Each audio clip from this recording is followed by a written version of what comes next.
In Spanish. My name is Alfonso Smith, but sometimes people hear Alfonso and think I can speak fluent Spanish. So I was going to have him come in here and kind of start speaking in Spanish, have you all thinking you were in the wrong location. That would have been real bad, a bad way to start. But just want to welcome you all out. Again, my name is Alfonso Smith. I'm the Director of Student Services here on the 9 through 12 side of the building. Welcome to our annual Junior Parent Night. So any of you as junior parents, is this your eldest child? Just by a show of hands? Oh, okay. All right. So we're going to take good care of you. We're going to start by making sure to share a lot of wonderful information with you tonight. We have our Student Services Department, which contains most of our counselors. Most of them are here on this evening. They're split between the two sessions. We have many of them there in the back, just by wave of hands, counselors, and the other half of them in the middle school lecture hall, as we are doing this presentation entirely in Spanish in the middle school lecture hall on this evening as well. So trying to hit the needs of as many parents as possible. So again, please relax. We have a wonderful panel of people here that are going to give you a lot of wonderful information, and I'll let them introduce themselves a little bit later. So again, thank you for braving the cold on tonight as you anxiously await the results of your Powerball tickets. Thank you for taking this time out, and we're going to have a wonderful evening. I'll turn the mic over to Amy Ferguson, our Career Center Specialist. How's everybody doing tonight? Great. We were just eating dinner with all of our special guests beforehand, and I said it's a good thing Powerball happens after this event, because otherwise if somebody got up and walked out, we would know who won.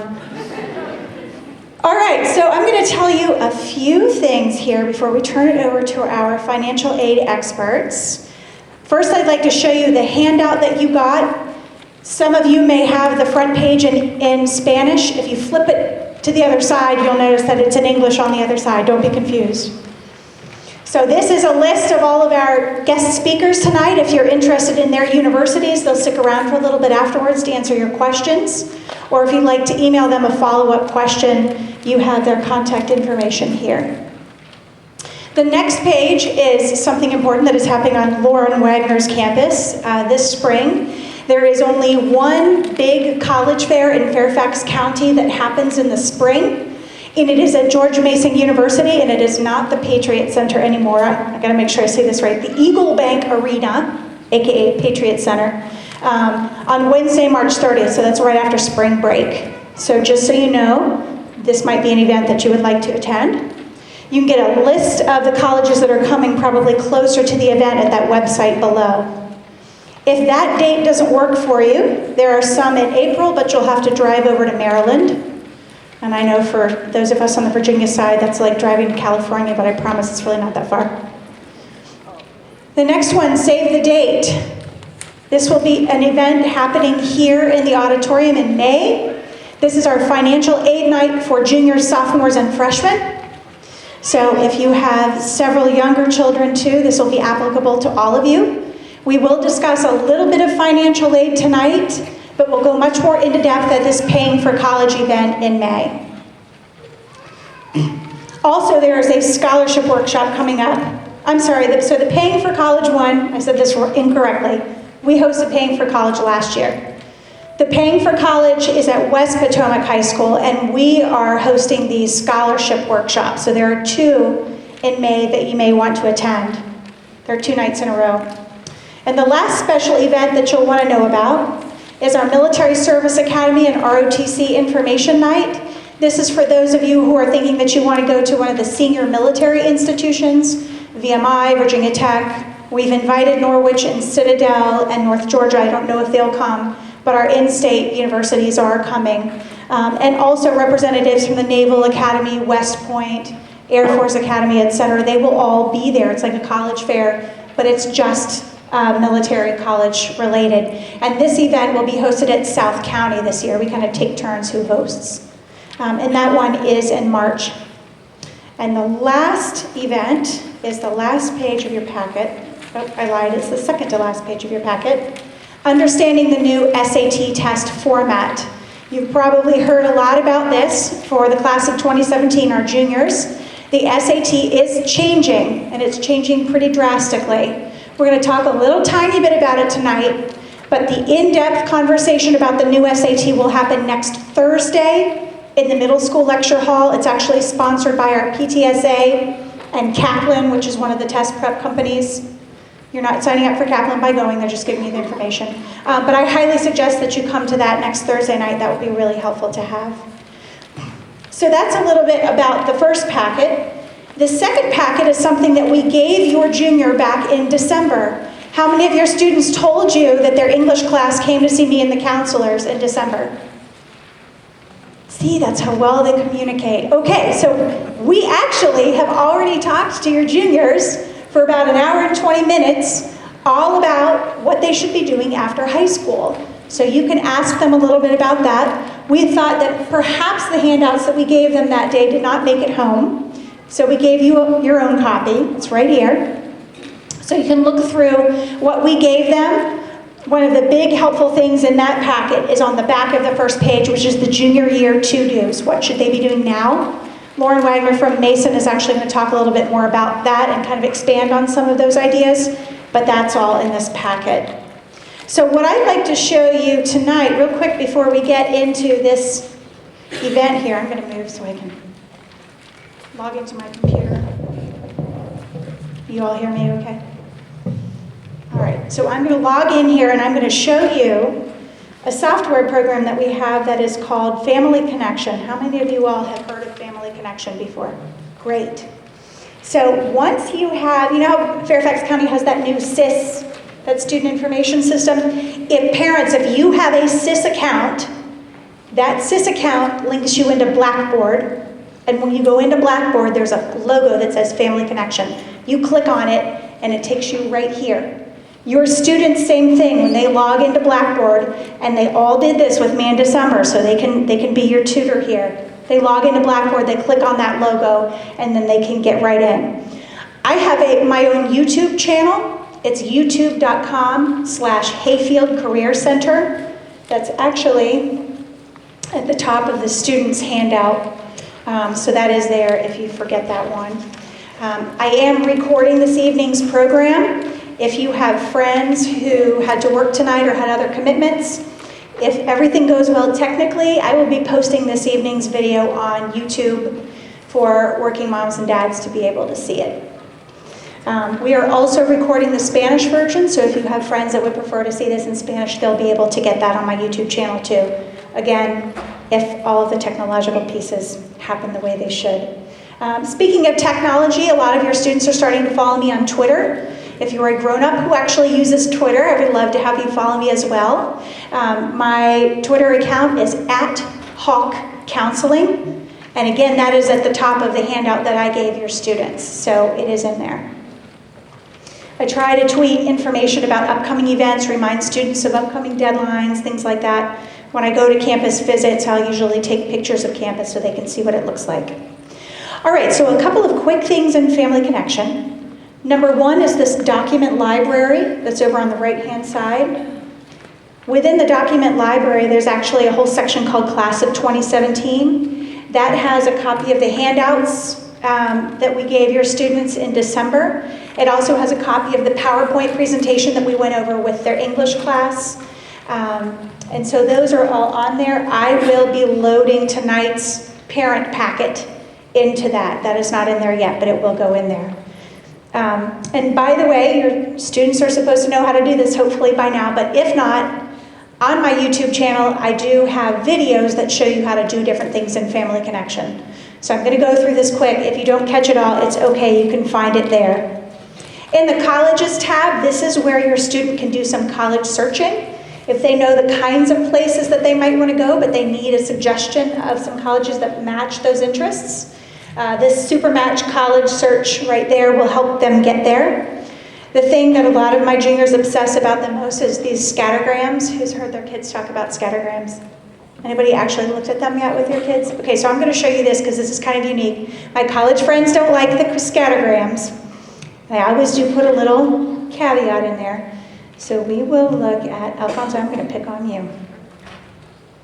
We will look at Virginia Tech. So this is going to show us data from every Hayfield student who has applied to Virginia Tech over the last few years. The axis at the bottom shows us the SAT score of the student from a 600 all the way to a 1600, and then the other axis shows us their GPA. You can plot where you are by using the two axes, put them together, and you can see where you fall on this graph. Once you have taken an SAT and the College Board has sent Fairfax County your scores, it will actually start plotting you on there. Can you see that red circle right there?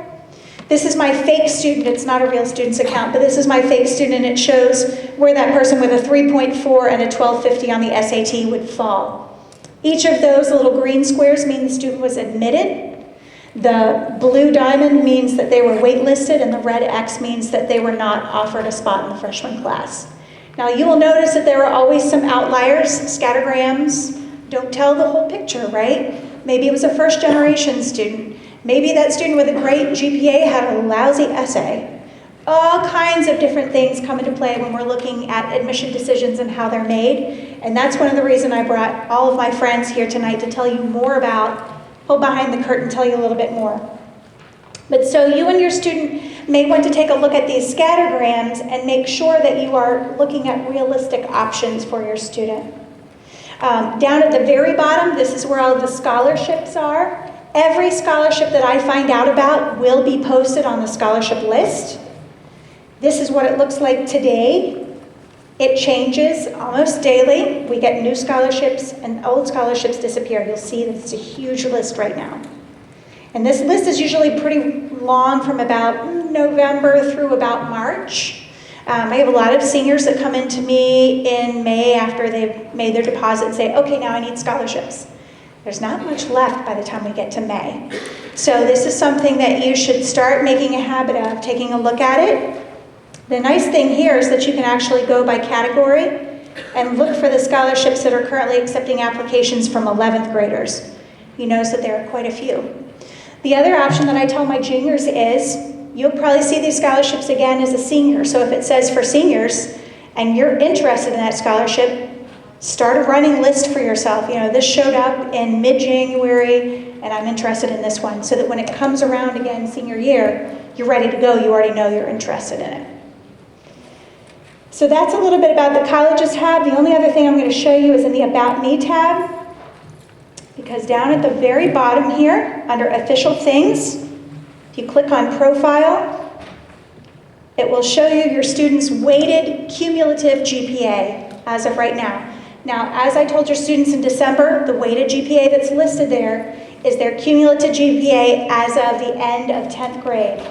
We calculate cumulative GPAs a couple of times. Once at the end of freshman year, once at the end of sophomore, once at the end of junior year, and then we'll do it twice senior year. So we'll be calculating the seniors' cumulative GPAs in February once we have first semester grades, and we'll recalculate a final cumulative GPA after graduation. So that means that junior year is very, very, very important, because especially if you are applying early decision or early action, the grades that these colleges are seeing for you on your transcript is the grades that you had in June 2016. That means you've got one last semester to kick it into high gear. So that's my siren call to your juniors. Let me make sure that I've told you everything that you needed to know.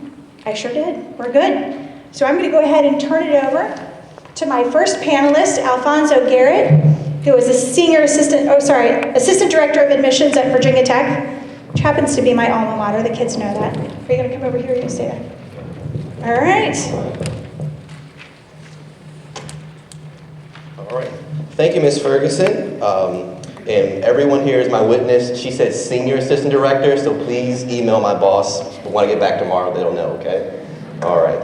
So again, my name is Alfonso Garrett, one of the assistant directors at Virginia Tech, and happy to be here again with you all this year to talk a little bit about this process. And my topic is essentially, what does it take to start the search?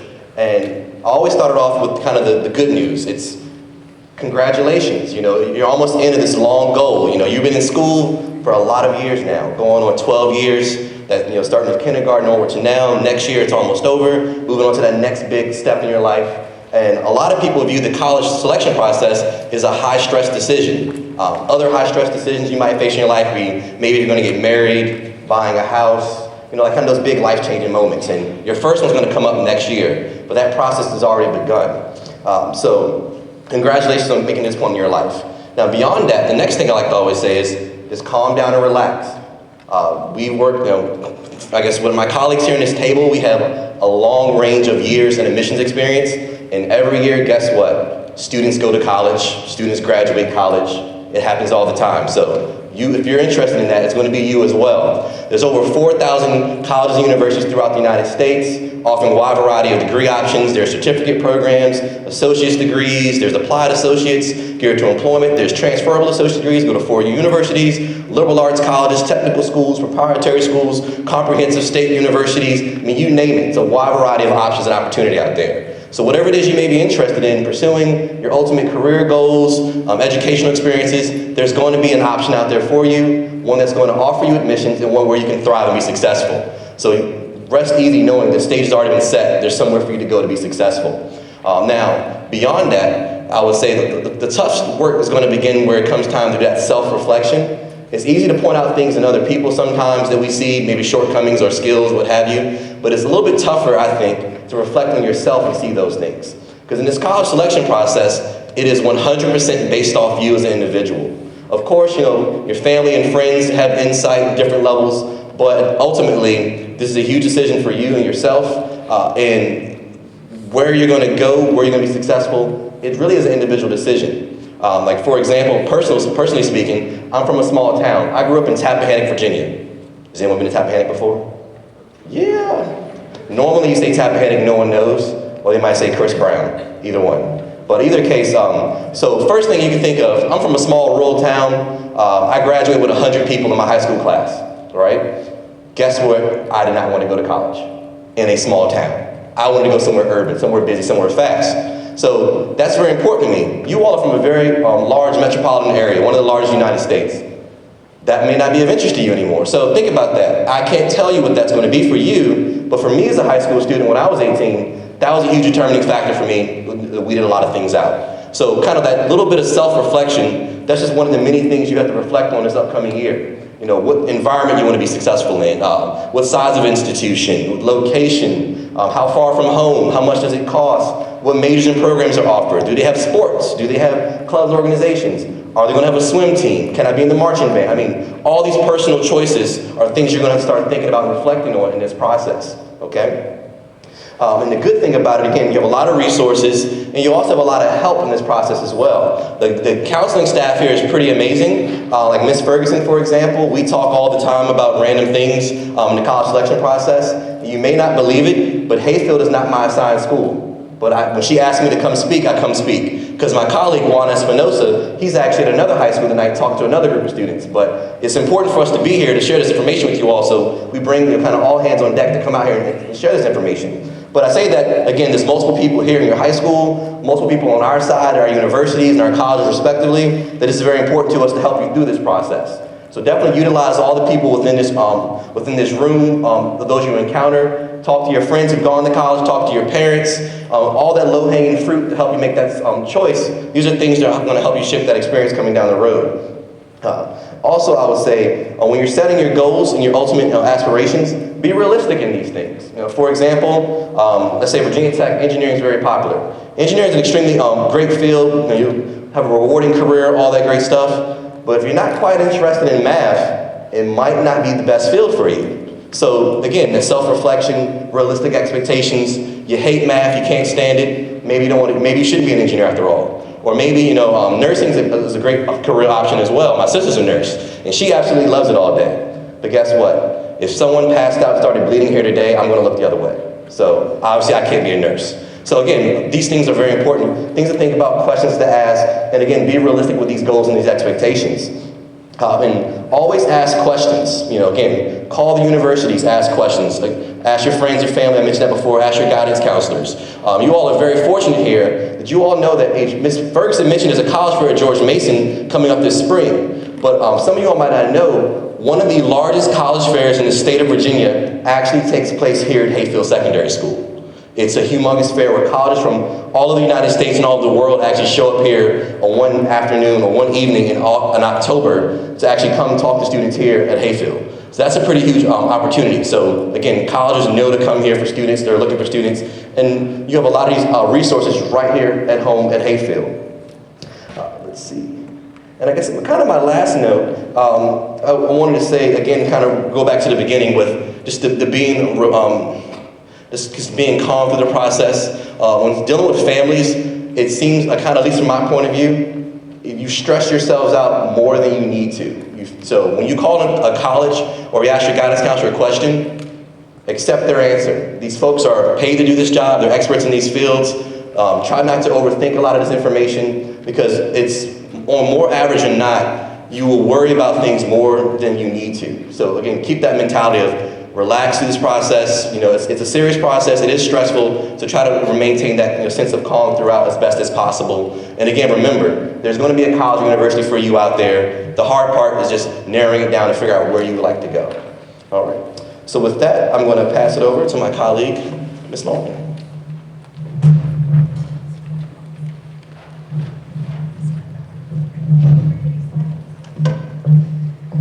We should clap for Alfonso. I thought he did a great job. Okay. That's better. I don't know. Is there a mic? Maybe? No, I'm just, your mic might be on. I keep So, how's everybody doing? Sorry, there's mic issue. Is it? Whenever you move your feet, that's what it is. no. Don't move your feet. Should I use this one instead? Okay. I really don't even need a mic, but it's okay. She has a big mouth. I do have a big mouth. Okay, hi. Okay, thank you. Okay, hi. Hi, everybody. Good evening. I really can't walk. Wow. Okay. My name is Lauren Wagner. I am the Senior Assistant Director of Admissions at Mason. I am a Hokie mom.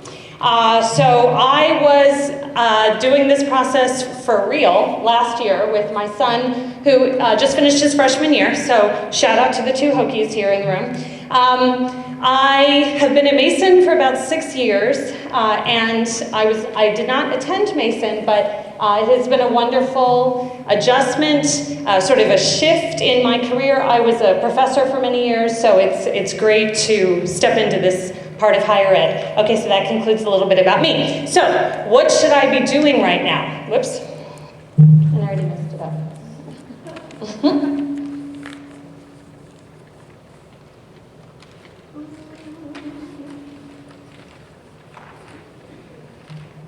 So maybe I'll just do that. Okay, so you've heard calm. You've heard the word calm a lot, and I think you're going to continue to hear it. The issue, I think, is for those of us who attended college back in the day, and I'm going to loop myself in with a lot of the parents in the room, the process has changed a little bit, and so we feel unprepared to help our students, and that causes a lot of concern. I don't want you to be overly concerned. I'm going to echo everything Alfonso said. There are plenty of people who want to help you with this process, not just tonight, but going forward. So my job is to tell you what you should be doing now. And I was thinking the best way to do this would be sort of chronologically and just telling you everything that you should be doing from this point forward. Number one, as Ms. Ferguson was saying, you are building the GPA that is going to be the cumulative GPA that colleges will see by the time you apply. This is that last semester that you are building that GPA. Now, while we all tend to look at files holistically, you'll see us all use that word holistically, a GPA does give us an idea of your success at the high school level. We will use all kinds of things to look at that, including the kind of courses you're in and the grades you're getting, but this is your last time to really affect that GPA and the academic record that we're seeing. Okay, so that is my number one. Number two, standardized tests. I love it when I'm talking to junior families because this is what I would like to propose to you. I would like to propose that you get all of your SAT and ACT testing done this year and don't worry about it in your senior year. Here's what I would ideally like to see. You all have done a PSAT. I would like to see that March-April timeframe, you do an SAT or an ACT, and then May-June timeframe, you do another one. So that by the time you're done with junior year, ideally, you've gotten to a score that you like. The advantage to finishing that all in the junior year is when you are a senior, you now get to worry about applying and you don't have to worry about taking a test in your first semester of senior year. So you've already got a lot of things on your plate senior year. But there's also the added wrinkle of early application deadlines. There are several schools that have early deadlines, and if you are taking or planning on taking a November SAT or a December SAT, those scores may not get to the colleges in time for an early filing. Does that make sense? I'm really distracted by this new thing. I'm keeping myself. Really? Okay. Taking it out? Okay. I'm sorry, this is like... Okay, we're going to try this and see if that works. Now, the other, wow, I have to turn this way, okay. The other advantage to doing at least one, and preferably 2 tests in your junior year, is if you don't get to a score that you like by the end of your junior year, you do still have the senior year that you could do another test. So all hope would not be lost. But if I could have my druthers, that would be my preference for you, is that junior year we finish up all that SAT testing, or ACT. Good? Yes? Good, okay. Choose a solid and sensible senior schedule. This is going to echo what Alfonso was saying about knowing who you are. You need to do a little bit of self-reflection and choose courses that are going to be successful for you senior year. Now that doesn't mean we don't want to see you try a challenging course. We like challenging courses on your transcript. And if you have not had a chance to do that before senior year, by all means, select some courses senior year that show that you are ready to do an honors level, an AP level, an IB level course. But please don't kill yourself with a senior schedule that there's no way that you could be successful in, okay? So you're gonna choose solid but sensible. Good? Really, this is the quietest group I've ever seen. Okay. And work on your list, just like Alfonso was saying. Work on that list of schools. We have found as universities that generally by junior year, students have gotten to a list of schools they like. They are not waiting until senior year to figure out that list. They at least have an idea of the number of schools that they're going to apply to by the time they are juniors. So this is that time. I know that you probably have some ideas of schools that you're already thinking of. You're going to use some tools you get tonight and probably look for some more, but this is a perfect time to get that list put together. Okay. May and June, early summer, again, finish, take, or retake those SAT, ACT tests. The other thing that you could do before the school year lets out is have conversations with teachers about letters of recommendation. Everybody who applies to college will need letters of recommendation. And your counselors are aware of that, and they are equipped to deal with the avalanche of requests. But your teachers have other things that they need to do and are not always ready for that avalanche of requests. So have pity on them and start thinking about teachers now that you think would be good writers of letters of recommendation for you. Now the snag to this is some schools will have specific requirements of the teachers you need to ask. This is first time and many times you'll hear, always good to have the idea of the specific requirements of the specific schools you're looking at. But just planting a little seed for letters of recommendation to start thinking about who those teachers might be now. And then visit schools. This is the one component that, again, your parents and I did not visit schools when we were applying to colleges. It is not something that was very common. It is something that is exceedingly common now. I run the tours at George Mason, so I know, and I can tell you, and I'm sure Virginia Tech has higher numbers than this, but we get 25,000 visitors a year. So it is an important part of what most families and students are using as a way of determining whether a school is right for them. And frankly, it is one of the best ways, because as beautiful and sunny and happy as all of our pictures look on the website, sometimes the university looks a little bit different when you visit it in person. And if it is a school that you can get to, it is one of the best ways to get a feel for the campus that is something that we can't always convey in words and brochures and even in tweets, okay? For the summer, you will see some schools will release their essay prompts a little bit early. They will give you an idea of what they would like to see in a college essay, so you can work on those. Some applications will go live sooner than others, but in general, the applications for fall of 2017 will be available to you in the summer of 2016. Okay? And conversely, yes, perfect. And so you just have to watch and see when those applications open. And then I put visit schools on here again, because it's very important. Visiting schools gives you a chance to put your feet on that campus. It gives you a chance to see what distances look like when you are walking from building to building, and from residence hall to dining hall, and from dining hall to classroom building, things like that. So visiting schools is something that I'm going to just dwell on here for one quick second. What do you see when you go on a college visit? There is no rule written about the things we have to show you when you come to visit. There are sort of preferred things that we'd like to show you, and these are some of them, that most schools will show you when we can. We're going to show you these items here. Sometimes, though, you may not see these things, and this frustrates some families, I think. Some schools will absolutely walk you in a residence hall, for example, but some schools will not. And take it from me, I have been to more schools than you could possibly imagine. Some for work and some as a mother, but some schools do not take you into a residence hall. Parents lose their mind about bathrooms, so I just have a note here about bathrooms.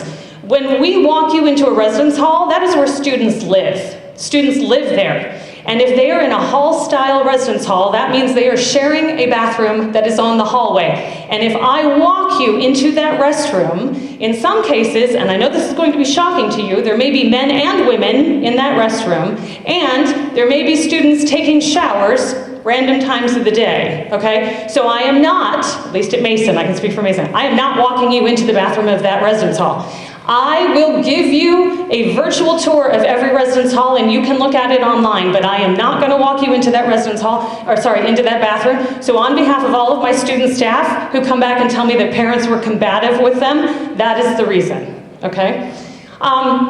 Sometimes we can show dining halls, sometimes we can't. This is the difficult thing about running a tour on a college campus is I still have a population of 21,000 undergrads or 26,000 undergrads or however many undergrads are walking around on that campus.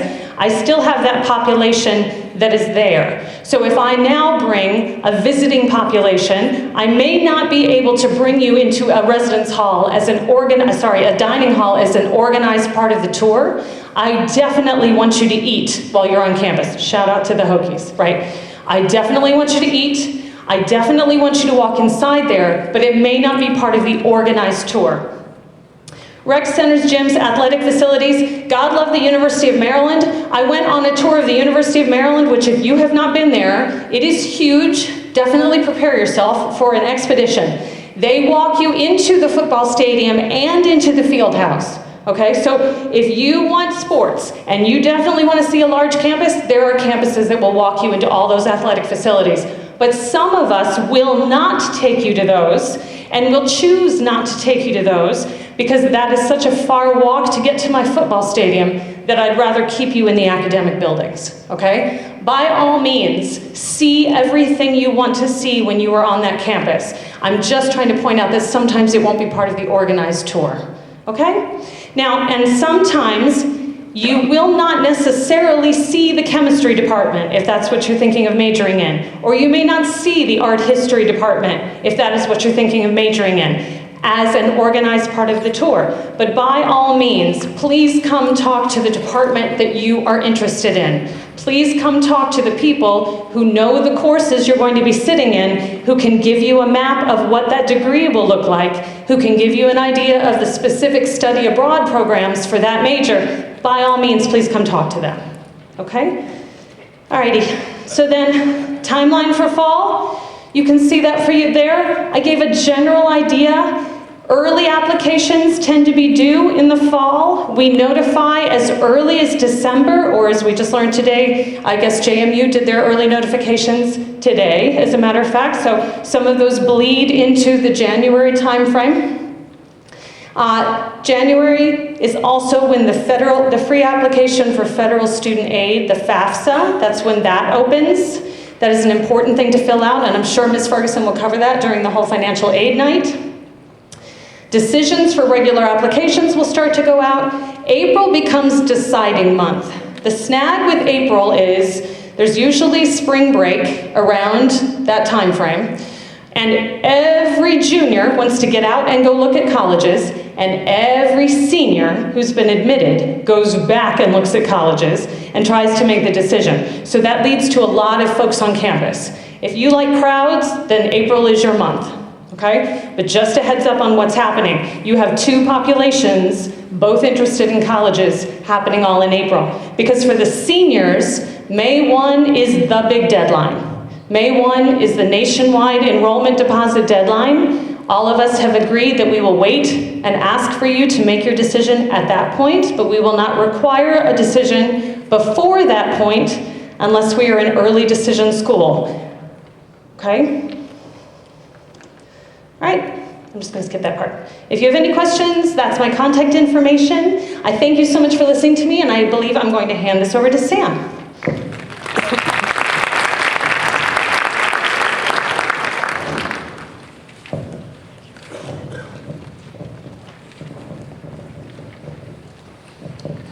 Okay, my name is Samuel Shoge. I am an admissions counselor at Washington College, and I am here to talk a little bit about the materials that you need to apply to college.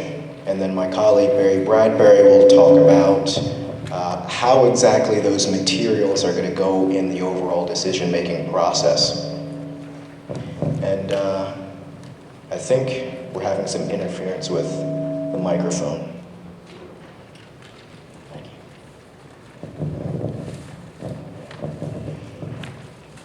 Okay, so I'm just going to go over the most common application materials that are needed, the application materials that are going to be accepted by just about every single college that you end up applying to. So we'll start with, of course, the application. There is, of course, the common application, which is accepted by close to 600 different colleges and universities across the country. But also check to see if the college that you're applying to also has their own institutional application. Sometimes there are schools that are not members of the common application, and you have to use their specific application to apply. Another thing to also keep in mind is that you can ask for those application fees to be waived. And that's a nice way to kind of keep anywhere from $50 to $75 in your pocket.